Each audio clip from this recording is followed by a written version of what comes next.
Video games are full of choices and consequences. While some of those choices may seem trivial, others can shake us to our moral core, making us question whether we would make a similar choice if we were placed in that situation in the real world. Whatever the choices, big or small, here 3 times video games made us hang our heads in shame and question the life choices that led us to be in this current situation. Are we still talking about video games? Oh, and spoiler alert for the following games. Number 1, Fallout 4. We can dance if we want to.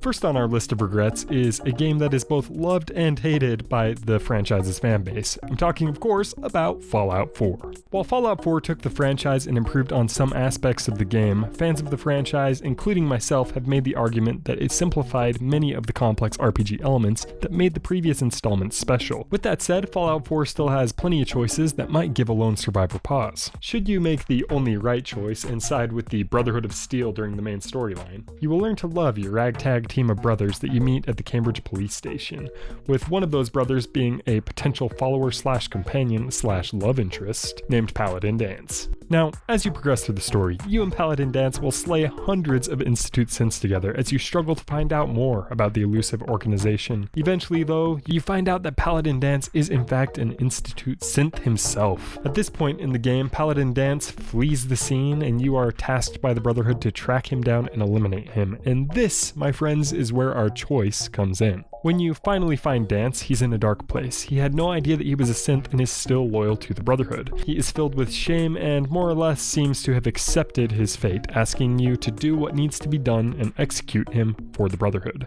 Now, if you're a dumbass like me, you decided to follow out your orders and simultaneously give Danse the honorable death that he seems to want. I mean, come on, when you finally agree to do it, Danse straight up tells you that he's never been more proud of you. It's kind of a heartfelt moment, in a really fucked up kind of way. If it needs to be done, then so be it. I've never been prouder of you than I am right now, brother.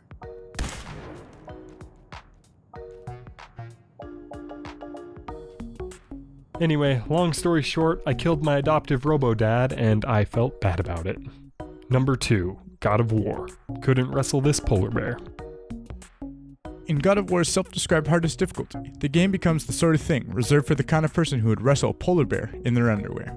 The mode is designed to be extremely challenging, and not only makes Kratos weaker and the enemies stronger, but it also changes the very AI and how it operates. This is done to make every group as threatening as possible. As a proud lover of difficult games, I gladly accepted this challenge, and as a result spent about 3 hours getting past what should have been the first hour of the game. Doing what any self-respecting gamer would do, I promptly gave up.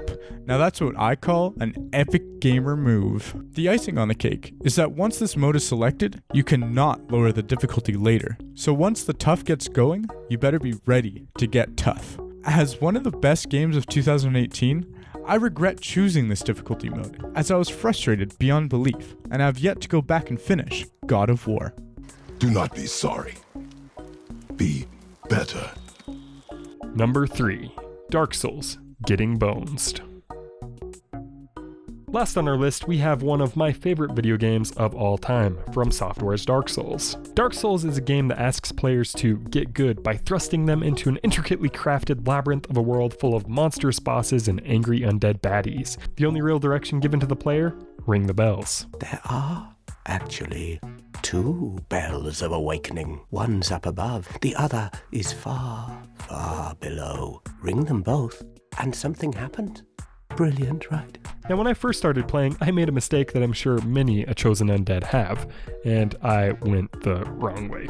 Should you be brave enough or foolish enough to set off into the spooky OP skeleton-infested graveyard rather than up towards the undead berg like you're supposed to go, you will be greeted by a series of necromancer-infested ruins, pitch-black cave systems full of giant skeleton doggos, and a couple of bony boys doing their best Sonic the Hedgehog impression. Eventually, after spending many hours stumbling through the darkness and getting your ass kicked kicked repeatedly, you will run into a golden fog door at the Tomb of Giants. This door will effectively halt your progress. It was at this point in my playthrough that I realized I may have made a grave mistake, and that I probably should have stopped and asked for some directions. But because I'm stupid and didn't do that, and because there's no Google Maps equivalent in Dark Souls, I now had to live with the consequences of my actions. A smart person would restart the game at this point, but instead I began part 2 of my journey and trekked my way back up to the surface world, one dark, horrifying footstep at a time. On the bright side, because it was pitch black, no one could see my tears. Thanks for watching. Have you made any choices you regret in video games? I'm sure you have. Let us know in the comments section down below. We'd love to hear about it. Also, if you have any ideas for future videos,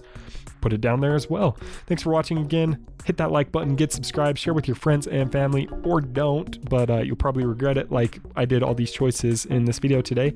And we will see you guys in the next one.